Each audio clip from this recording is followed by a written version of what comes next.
Hi guys, welcome again to my video. My name is Grisha Bilasay, here tutor for today. Now let us discuss about the exponent and radicals. So what is exponent?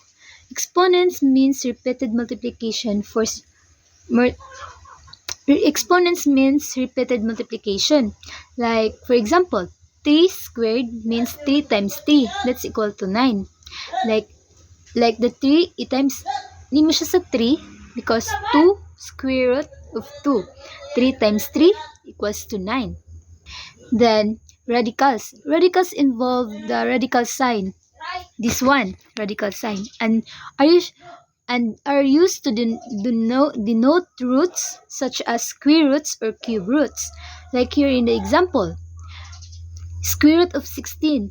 The square root of 16 is 4 because 4 times 4 equals to 16. Then cube root of 27.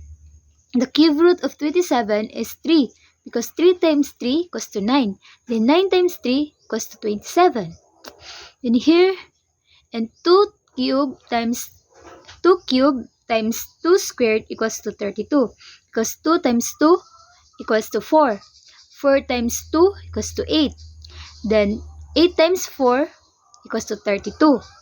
Then here in the 4 example is the quantity of 3 squared and cube. You first times the 2 exponent and the 3. 2 times 3 equals to 6. Then you multiply the 3 and 6. So 3 times 3, 3 times 3 times 3 times 3 until 6. So that's equal to 729. Then in the next is square root of 50. What is the square root of 50? 25, right? 25. Then it's diba, the square root of 50 is 25.